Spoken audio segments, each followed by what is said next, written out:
Hello, Mental Growth Network. And this is again our podcast for mental health professionals, including the wide spectrum of all mental health professionals in management, administration, medicine, wellness, technologies. In this podcast, we cover a lot of different topics, and today we will discuss one topics that a lot of therapists may be not really aware and they not really going deep in it. And the topic is leisure literacy, how to help clients discover what brings them joy. If you like this podcast, please don't forget to like and subscribe to our channel. And to start, I want to present our guest today. And our guest is Brady Hughes. He's a recreation therapist, grief recovery method specialist, and owner of Hughes Wellness Solutions. Hello, Brady. Thank you for having me. I'm excited to talk about some leisure and recreation. Can you start from describing what recreation specialist means and how does it relate it to the topic of leisure activities? A little bit give us more detailed introduction of your profession and your specialty. Yeah, absolutely. So recreation therapists, we are predominantly found in North America, Australia, and Japan. And it's an emerging practice. So we help people overcome barriers to accessing meaningful leisure. So what that looks like is taking the person where they're at.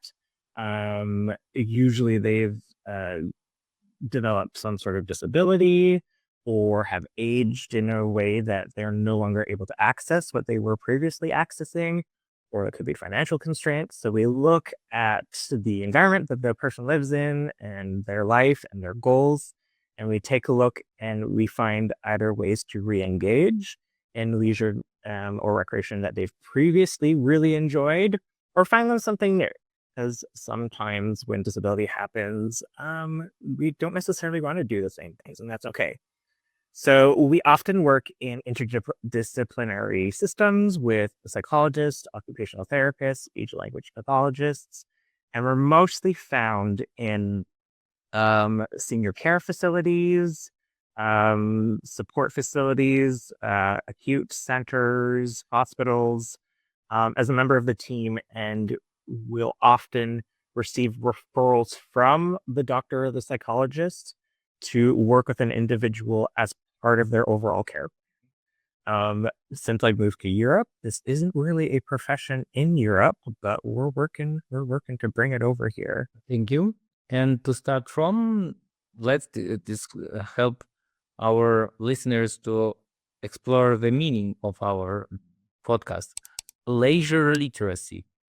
What does it mean to you in one sentence? So a big thing that we do as recreation therapists is leisure education. And I also have to acknowledge that I come from a lens of North America, white and English speaking. So those lenses are very important for setting context. But what we believe is for leisure literacy, that there's an acknowledgement, much like play is for children, that leisure is a basic human need that is just as essential to our health and living a balanced lifestyle as our other obligations like work, family, and biological needs. And knowing yourself well enough to know what brings you joy and how and when to adapt your leisure to what your body needs in the moment.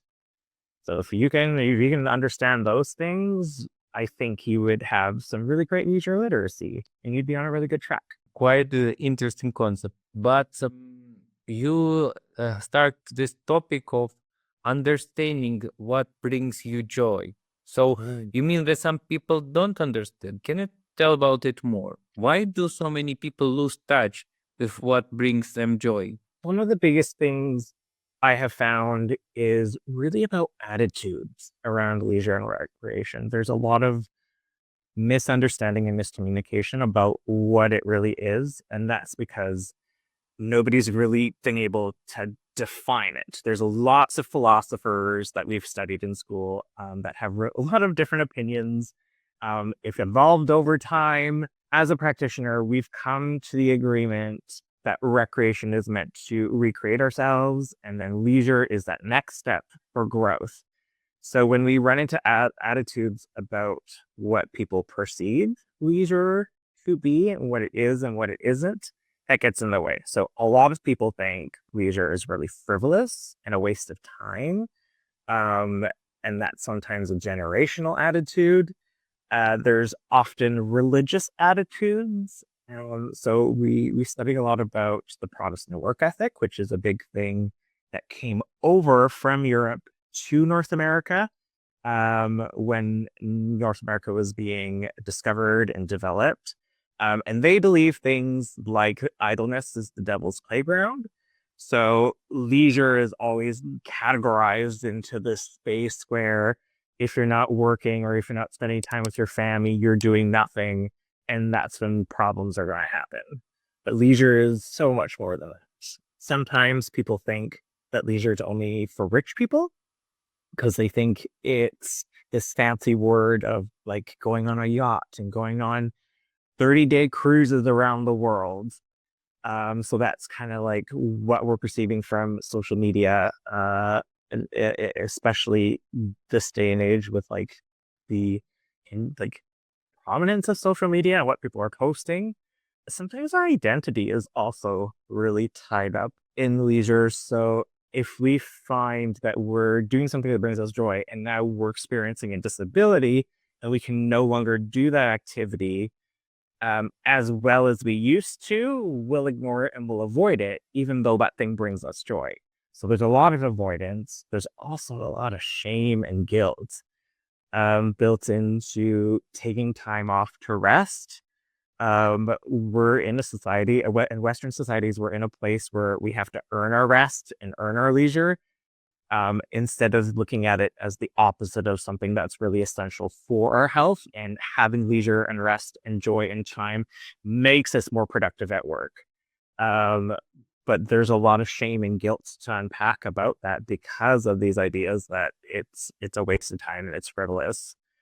So then there's a lot of judgments about it. So people will avoid doing things that they enjoy because there's a value judgment or social stigma around it. So there's a lot of attitudes that keep people from doing the things that they really love. And it's quite unfortunate. Another thing that kind of keeps people from experiencing joy is physical changes in their health or psychological changes in their health. So if you have a chronic condition or a physical impairment or anything that's happening, it's exhausting. We are tired and we're trying to survive and we're trying to make money and we're trying to overcome all these other barriers. At the end of the day, we're really tired. And so there's a lack of understanding about how to adjust our recreation, our leisure, so like still bring us joy in a different way than how we've previously experienced it. There's also things too about if I'm sick and I'm burnt out and I'm off work, that I should not be out having fun and playing when that's what we need to recover, especially if we're experiencing burnout. And then financial burdens. There is a lot going on in the world with the economy, with world crises. And that's keeping us from going out and having some joy because if we can't afford to go out and do things, then that's often the first thing that gets cut. Gets cut at government levels. It gets cut in the house levels, and then we don't feel like we should be spending our money doing something that we enjoy. And there's a balance there. There's a balance that needs to be met, and there are ways to adapt it to kind of overcome these things. But yeah, attitudes, changes in health, and financial burdens are huge right now. Keep people from experiencing joy. Can you name some examples of leisure activities, for example, maybe low cost and I don't know, middle cost, high cost, just for people to I know more about like well, what is in general this means, yes, to do these leisure activities. What are types exist? It's important to know that you can change any recreation activity to a leisure activity. So when we think just off the top of our heads, things that are free is like going for a walk in the forest and constantly enjoying hikes. We have access to nature. That one's free and easy if it's mobilely accessible. A lot of these places, like in the woods, like if you have mobility aids, are a lot more difficult. But going for a walk around your neighborhood, and enjoying the sunset, that's cheap, free, and easy. Then there's things like joining clubs. So sometimes there's a membership fee or like a monthly job rent fee. That can range anywhere from €3 to €5 to hundreds of euros a month, depending on the activity. And then the really expensive stuff that people see is like going to wellness resorts, lots of tourism and travel. Those are kind of the really big ones. And so these are the surface level leisure activities that people see and know about and want to access, but struggle to access. But when we look at what leisure really is, it's taking a recreation activity and creating growth out of it. So recreation activities are anything that we do that are intrinsically motivating, personally engaging, and freely chosen. So that the sky's the limit when it comes to leisure and recreation. And this is kind of what I love about it. Because you can take any activity and you can find joy in it because it's a very individual thing. Now, recreation, if we look at the word, if you break it down to recreate, we use recreation to recreate ourselves. So we use it as that short-term energy top-up to build capacity. But then if we can take that and flip it and create a community out of it or a competency out of it, like a skill, and have some like agency and autonomy with it and grow with it, there's some really easy ways to do that to then turn these activities to leisure and start growing as a human being and getting more out of it. So your leisure should eventually bring you to what's called a state of flow. The state of flow is kind of where your energy engagement and the difficulty match so at a really good point where you're not frustrated and want to give up, but you can get lost in the activity. And there's a lot of health benefits with getting into flow and getting lost in the activity. So your say painting is a common thing. You pick up some really cheap art supplies from the Euro store. You watch some YouTube videos, and it's a common one where people can try something fun and colorful. It's a little bit messy. There's no high stakes to it, but it's engaging because you're trying to do something interesting. But there is some skill to it as well. And you've reached flow when you kind of lose sense of your surroundings, you lose touch of time, you're in it, you're focused. It's kind of like those moments where you're like working on something, you're feeling calmness, and like the activity is your entire being. And if someone taps you on the shoulder and you're like, oh, what? Yeah. What time is it? That's how you know you're in flow and not in hyper focus. So it's easy to switch activities over if you understand what these ideas are and understand what your body is looking for and wanting from you. Now, question about working with clients. If a client comes to you and say, I don't enjoy anything anymore, what is the framework? How do you work with this condition? This is a really important point. So often this very question is a question on a lot of diagnostic criteria for mental health issues from psychologists or doctors or psychiatrists is a very common question that's asked when people are coming in with problems. And we're going to look at two things when they don't enjoy anything anymore. What is their capacity? Like what's going on in their life that's maybe causing the burnout and the stress? And then what are their attitudes about the activities that's maybe getting in the way? So I don't enjoy anything anymore is a really common thing. I've felt that many times. And when you're in the middle of it, it's really hard to dig yourself out of it because you don't know where to look. But when you have that other person looking in that can take a look at what's your life, we'll unpack it. So the capacity, if you have no capacity, you're burnt out, you're tired, setting yourself up to go on a 4-hour hike in the mountains is probably not the best idea, even though that's what you typically did. So it's knowing that what your body and your brain and your heart has the capacity for. So communicating with clients that, okay, right now, it's okay if you need to have some escapist recreation. Lie on the couch, you might need to spend a couple days and binge some Netflix, and that is okay. And just hearing that that's okay is a big thing because that comes into our attitudes about recreation and leisure. Sometimes we're like, if I can't do the full thing, I don't want to do it. Oh, okay, that is fair. But now we need to find something to re-energize you, for you to rest and not have too much skill and competency in it, and something that's not too difficult. So this is why recreation and like escapist activities are super essential and super important. We're told that they're bad. They're bad for the long term. Like anything, too much of anything is bad for you. But in the short term, you just need to rest and you need to find ways to let your body settle and let your brain calm down, um, and cut off the thinking. And so playing video games is a great one. Laying out in the yard is another great one. Um, and getting lost in, if you can get lost in books, often that's one that people lose joy in a lot because the reading takes a lot of concentration. So just turning the brain off. It's important and it's essential, but understanding its place is also really important.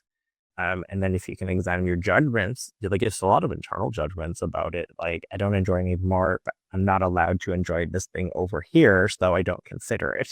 Continue this topic. What kind of questions help clients uncover forgotten pleasures? It's all about in the interview process. So when we work with a client, one of the first things we'll ask is, what do you like to do? What brings you joy? But obviously, if they're seeing us, they're having a hard time figuring it out.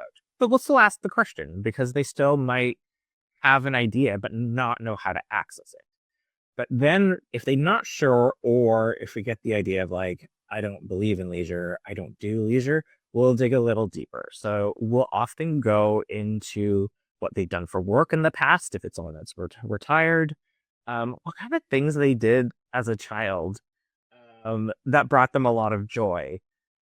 Or if they were in school or university, what were their favorite subjects? What did they do with their friends? Um, and it's kind of digging down to find a moment where that person who I'm engaging with has that little glitch and spark in their eye. So it's not necessarily any one question. It's just getting information from them and getting the person talking about their past or what they do for work and getting them talking, because eventually we'll get to a topic where their body language will change and they'll sit up a little bit more. For those that have like very limited mobility, sometimes it's just the change in now their eye contact is different now that they're talking about or communicating about it. Are they now like all of a sudden leaning forward? Are they talking more about a topic? And that's how I know I'm getting to an area that's going to bring them joy. Um, and it might not necessarily be something that's leisure or recreation related, because sometimes people find a lot of joy in work. But often there's an element of it. Like there's a reason why if someone enjoys work, there's an element of that of why people enjoy it, whether it be social or that expression of competency. And so then we can find something that will fulfill that need that's kind of missing. But it's that little light and the eyes just kind of open up a little bit and you get that little bit of a smile and they lean forward and they won't stop talking about the topic. That's how you know you've got it. And I've yet to have a client who had the attitude of, I don't believe in leisure, I don't do leisure. I've yet to have someone that didn't get to a point where they were like, oh, I love reading the newspaper. I sit down with my morning coffee every day. I read the newspaper. I go through this section and this section. Well, That's leisure, sir, because you are now learning about the world. You're doing something that relaxes you. You're doing something calming that brings you joy. It's part of your routine. That's leisure. And it can be easy as reading the newspaper with your favorite cup of coffee. I still want to dig a bit in this situation of not able to feeling joy and the roots of it. For example, I can wonder, and then from like I experienced that I had speaking with different people. For example, people from post-traumatic situation. Somebody had a deep grief, someone lost someone, or it was a big trauma, and then you kind of like, can you really like use leisure activities for that type of situation still, or it works, or it's maybe even good to kind of switch a bit, because if you're inside this problem and this pain all the time, it's like you're like becoming unproductive at all. Or for some people it's too much sensitive topics, and maybe first you need to do, I don't know, something else before approaching this question. Can you explore more this different situation, how to deal with them? Trauma and things like PTSD, there's a really, I believe, there's a really important and essential element with participating in recreation and leisure, but it is really difficult for these clients just because there is a lot going on.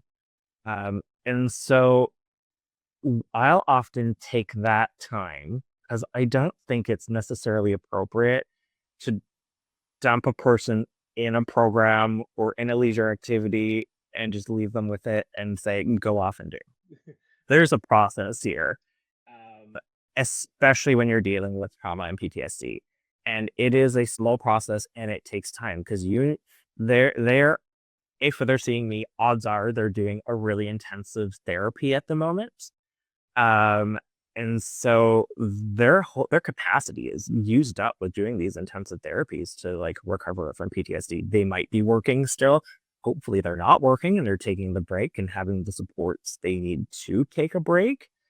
Um, but getting to know the client and build that rapport and that relationship and that trust is really essential to eventually getting them to a place where they're going to feel safe enough to try something out, either that they've done before or something new.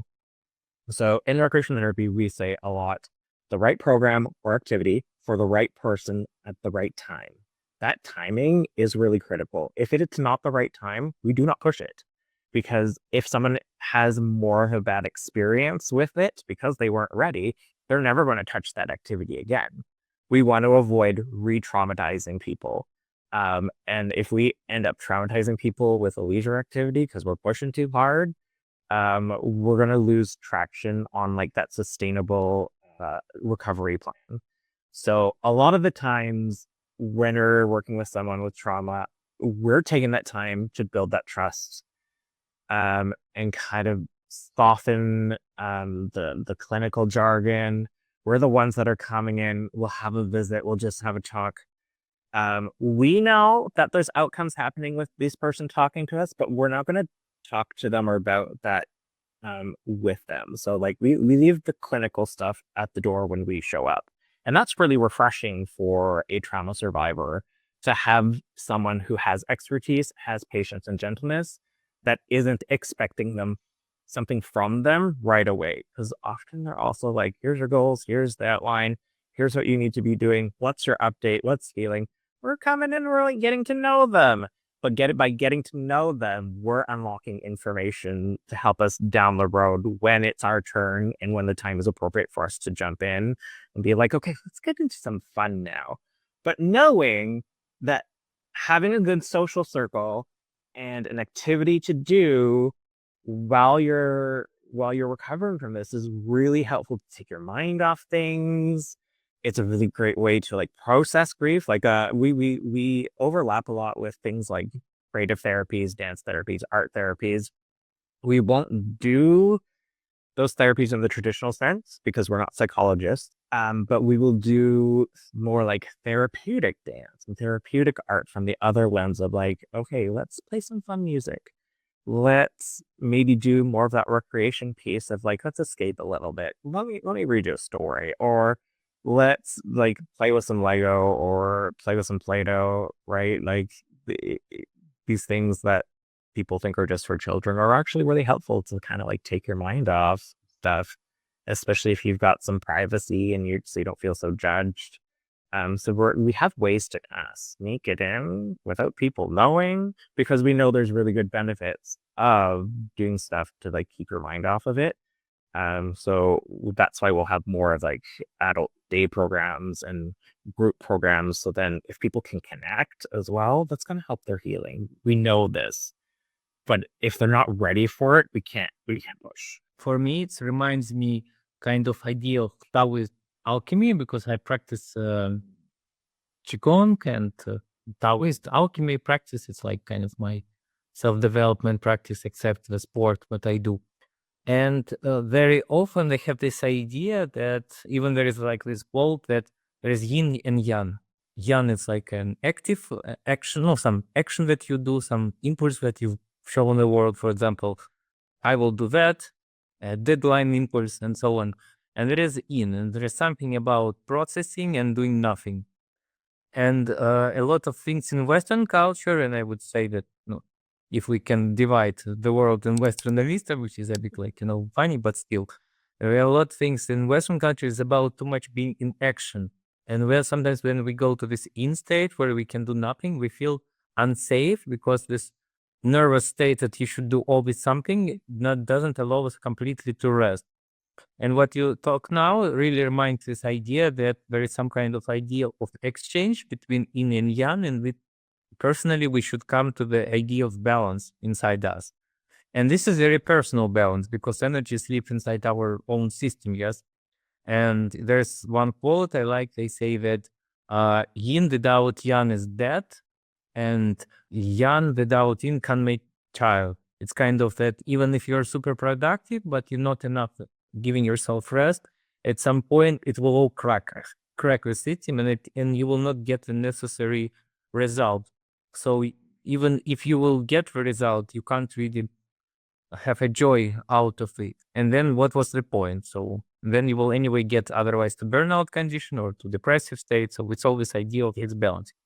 And what you talk about, for me, it's very interesting idea because maybe this is something we should learn more, because we always, all our school or our university career is always about this action thing, action thing, action thing. But how to do this non-action thing, nobody knows. It's something that we lack of. Yes, in fact, because it's super easy to do if you know how to do it. Yes. Yes and no. Mainly that, for example, as you said, that we should understand our own capacity, and even to feel your capacity, it's a whole skill. How to feel I'm capacity, or this is burnout, or like I'm already out of my mind and I'm like need psychiatric support, not like I'm psychologist support. But it's, people sometimes totally lost. I want to ask here more a bit about this leisure activities. And I'm interested in how do you differentiate numbing from nourishing leisure? Intention. Intention is huge. So numbing leisure is where you can just lay down and shut off. And that's really important. So once you set an intention, and there's a couple things you can do to set an intention with it. Something that's really easy to do is make it social. So I'll give you an example that I chanced upon with a friend of mine years ago, where we're really big into video games. It was a huge escapist leisure for both of us. We just wanted to play video games, get lost in these beautiful stories, in these cinematic universes, living the fantasy realms with magic and stuff like that. But we were finding that we were not connecting because she was at her house playing video games and I was at my house playing video games. So the numbing was there. But then my friend came up with this really brilliant idea of like, why don't you bring your game console over to my place, and then we'll like parallel play. And that got me thinking about something really interesting about how we perceive socializing with our activities. Because usually for a lot of people, when you're burnt out and you're exhausted, we think if we're doing a social activity, we know they're good for us, we know we have to do them, but I just don't have the capacity to just do the small talk, to host, to clean up. But what we caught on to was like we were doing this really cool parallel play where I had a monitor or she had a monitor. We were set up for the weekend. We dedicated an entire weekend to kind of like zone out and shut off together though. And what was really interesting, what was happening was starting to get immersed in the other person's game and following their storyline and then having questions and be like, oh my gosh, what's happening there? Or what's going on with your plot line? Or then it moves to the next level of like, ooh, this really stab thing happened in my game and now I'm sharing it with you because this makes me really upset. And why it makes me really upset is because of these things that happened in my life. And now we've set ourselves up for success. So there's no pressure. If we just sit there and play games together, then we're sitting there playing together. At least we're doing something together. But it had this really interesting natural evolution of being something more reflective. And it's not the whole time and it's not every time.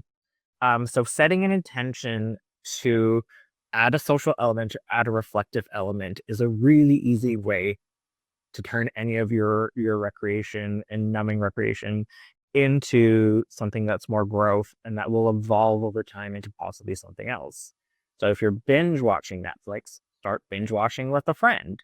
Then start having conversations about what you're seeing with your friend over time, if it's applicable, like between episodes. And then have watch parties and then invite people over and then have a finale party of the final episode. So it's an evolution um, that can be really easily done for affordably and cheaply, but also can be adapted to be like, look, I just need to binge today. I don't want to talk, but please come over. And then you can slip back to what you need. And then you have that social support too that's automatically built in and weaved in. And that's really important for like dealing with mental health with recreation and leisure. Because now you've got a friend and you've got a routine, and I do this thing together with them. They're going to come over. We're going to decide together, like if we're going to talk or not, if we're going to order food or not. And then we've got that support built in. And that's really the goal. If you can like build in that support, and adjust it and modify it as you need, you're in a golden place. That's a great idea. I also not really thought that it's some numb activities that we really like and which maybe we feel like addicted to or whatever. I don't know if they have different names and maybe we feel guilty to if we mixed up them within a healthy way.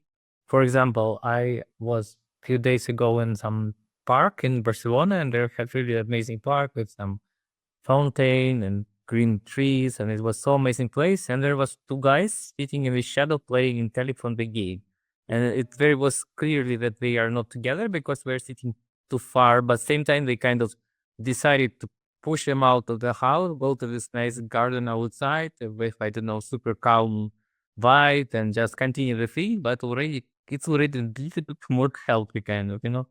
And I think if like this, we will, you know, sometimes do small steps and not really, you know, have this perfectionist brain that otherwise I will do all healthy or otherwise I'm like some terrible creature with should be hated by myself. Yes. So we should kind of develop this attitude in the way of helping this numb things, adding little by little some nourishing activities. And really, the idea of being numb together is also kind of better in the way of it still help you to develop, you exchange, you feel not so lonely, you feel not so isolated, and there is less chances that you do something harmful for yourself or even in your mind, you know, going too deeply and depressed. It's a great idea. The self-isolation is really a good indicator of when someone's not doing okay. And that's a really good point is like, that's when the bad things happen and that's when we spiral and that's when things get worse. So if you're able to find a way to take what you're doing without isolation, in whatever capacity you have, like those small steps are so significant. You cannot be doing grand gestures because it's not sustainable. And you cannot, like, sometimes people have to let go of that perfectionism to really enjoy themselves, because that's the other side of it. Like, people demand perfection out of their own leisure. And that's when you kind of start turning it into work. And that's great. If you want to do what you love for work, and be the best at it, you're still going to need something else to top up that's not so pressure, isn't applying so much pressure on your life. Once I go through this stage, I know what to talk about. I have the same thing, but at some point of life, I decided, okay, I will do only what I like, but it's make me like feeling of flow. But after some point, you still have like the same thing. For example, I don't know, I like business and health tech. Still, after some time, you will get at some point at some topic that it's like overwhelming, or you too much engaged, too much passion, too much stuff, and then it's already not the same effect that was at the beginning. And it is okay, but then you just need to combine it with some different stuff. Just, being more realistic that not always dream works always be in the flow state. It's also possible that at some point you will need to, I don't know, go from, I don't know, text feeding and other stuff, which is like maybe not so engaging as, I don't know, setting the art that you created. Little by little, our time finishing, just I want to add one important block of questions, which I think can be interesting for our guests. And this block is about the connection between traditional healthcare system and leisure activities and recovery, different programs, yes, and recreation programs. So, can joy be a part of clinical recovery plan? How? And if you can share some experiences, maybe from your side, about them, how really you matched with doctors, with some maybe scientific measurements about that, just, for people to see it maybe not as an alternative path of psychology, but as something that can be validated and based on some scientific research. Joy can be, and I would argue that it should be, part of a clinical recovery plan. So we know that people are far more likely to follow through with anything when they enjoy it. So when you're putting a recovery plan together, and you're able to, you can't always, but you're able to create some elements of doing the recovery plan with activities that they enjoy, your clients are more likely to do the therapy. And we know that when they do the therapy, especially if it's evidence-based, they're going to receive the benefits back. So if you can create an environment or the activity that they're going to enjoy, they're going to do it.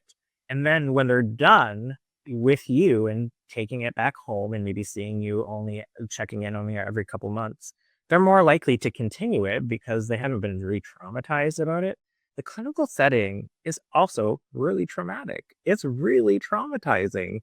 So if you can find ways to make it fun, and I don't have any like hard statistics that I can give you, but I can find some if you need some.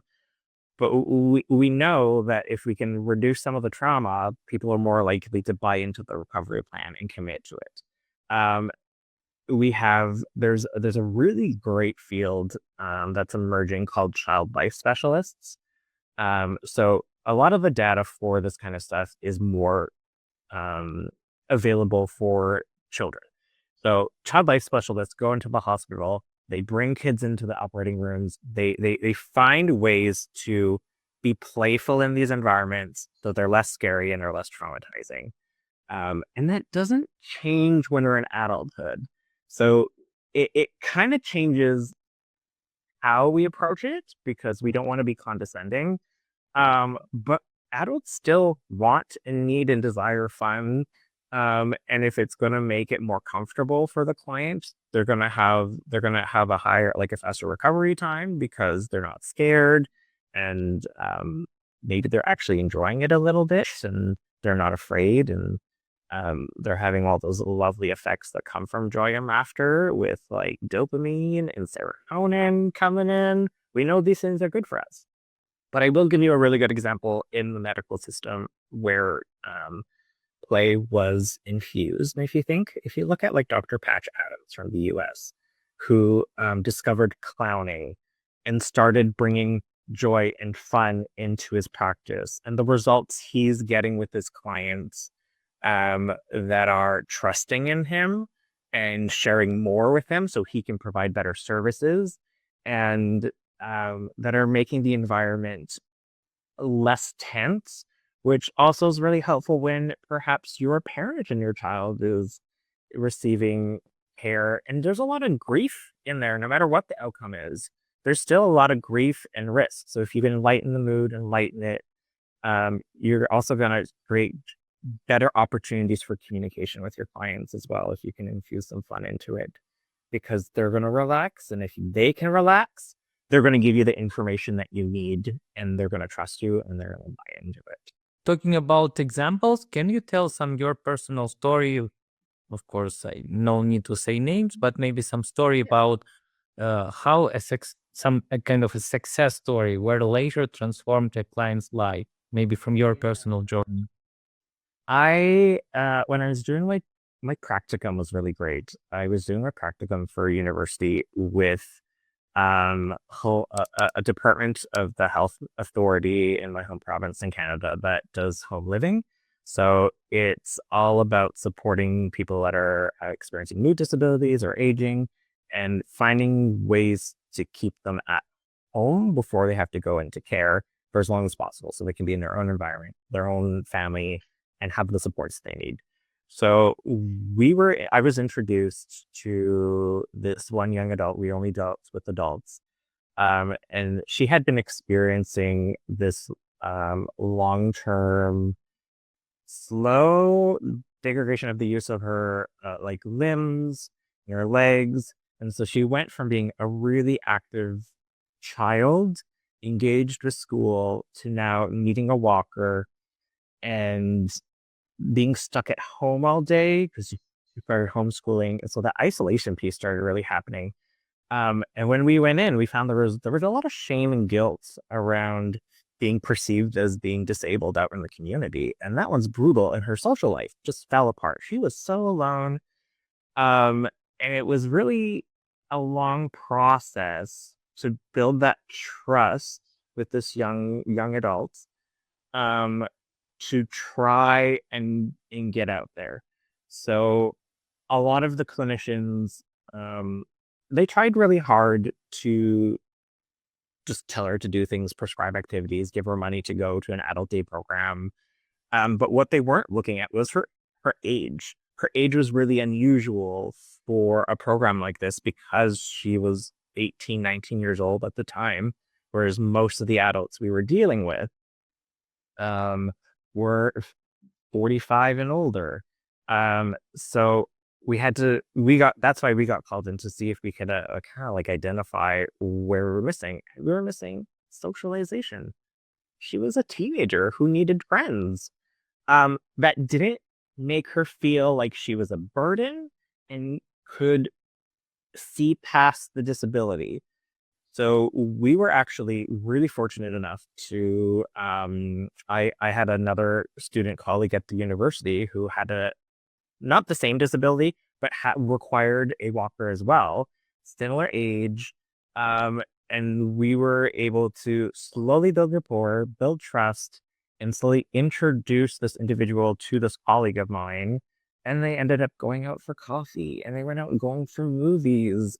And that little burst of social energy where she could see a peer experiencing a very similar thing, but now probably on the other end of where she's struggling to see her future. And so despite them going to a movie together, bringing their walkers, sitting in accessible chairs together and having a fun night out, that made all the difference in the world. And then that builds her confidence. And then she's now not afraid to leave the house and to go out and reconnect with her old friends who had been waiting in the wings wanting to talk to her, but there was just so much unmanaged and undealt with preconceived notions and judgments and self-judgments. But when she could see that was safe and did it in something that was like low risk, low impact, kind of private, you're at a movie, it's a little bit dark, you're like, there's not a lot of eyes on you.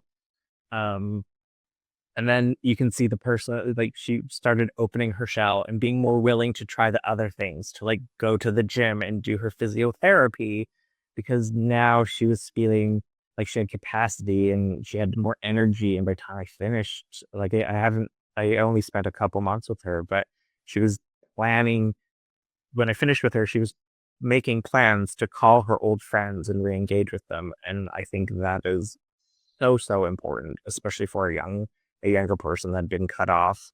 But that's a similar story time and time again, is you find access for people to kind of build a social connection through fun. And now they have their own little network. Great, yes, and peer support sounds like also an important part of therapy, or if we're not calling it therapy, we can call it, as you say, a leisure fulfillment, or maybe just a feeling of life. Yeah, because sometimes when we have issues, we kind of limit it. Yes, and this limits is or may be related to our surroundings, especially if we have chronic disease and we not had an experience of this chronic disease, and we think it's like a red, stamp on you, and you don't know what to do. Should you go? I don't know. Can you make children? Can you have work? What will happen? Like people don't know what means chronic disease, because when doctor tell you that this disease will be all life together with you, you will never be healed. It's very depressive, and of course, people need some other ways. So what I want to also add after your comment is that it's very interesting that you brought these topics out, because what we want also to show here in Mental Growth Network, that mental health is really interconnected between different disciplines, especially medical disciplines, yes, and even it's also not only important to heal the disease, it's also important how do you heal the disease, in which setting you heal it, what people feel during the treatment, what people feel coming in your hospital.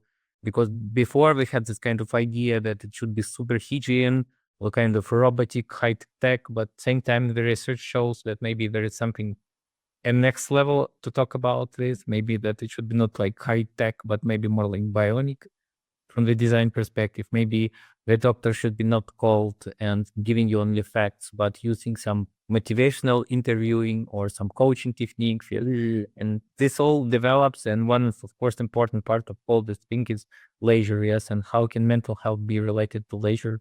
And this also can give our guests some ideas about maybe what type of projects that can create, maybe interconnect their skills and competency with some other dimension of healthcare.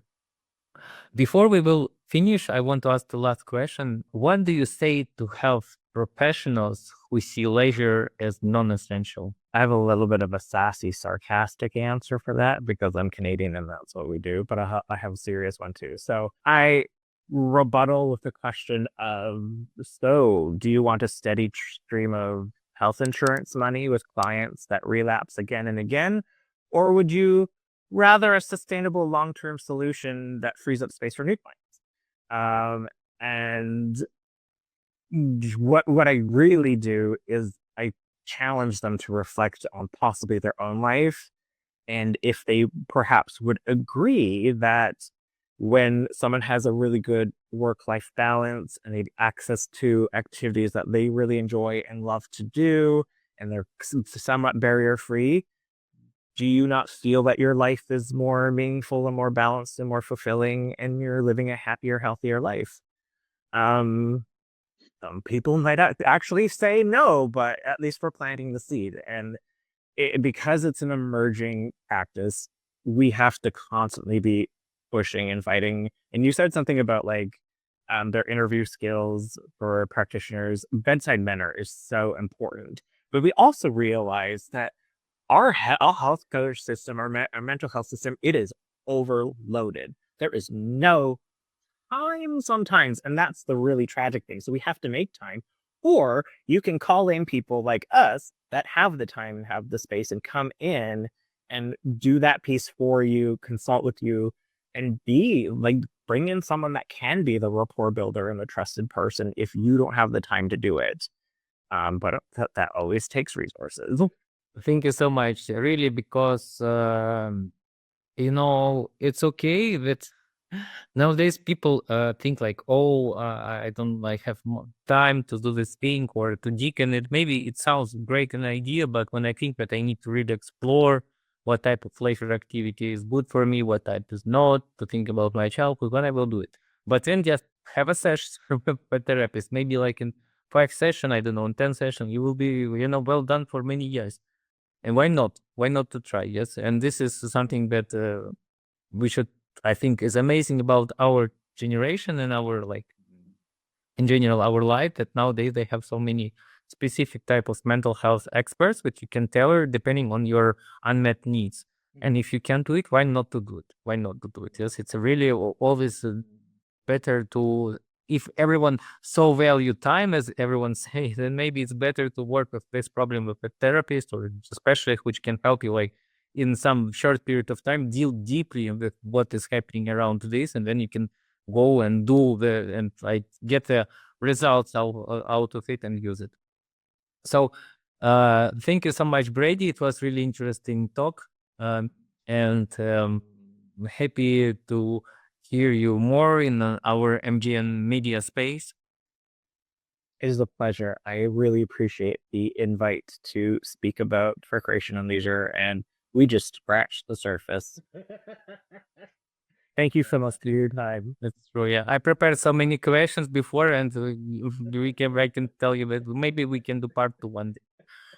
So thank you so much. Again, this was Brady Hughes, and he is a recreation therapist and grief recovery method specialist, owner of Hughes Wellness Solutions.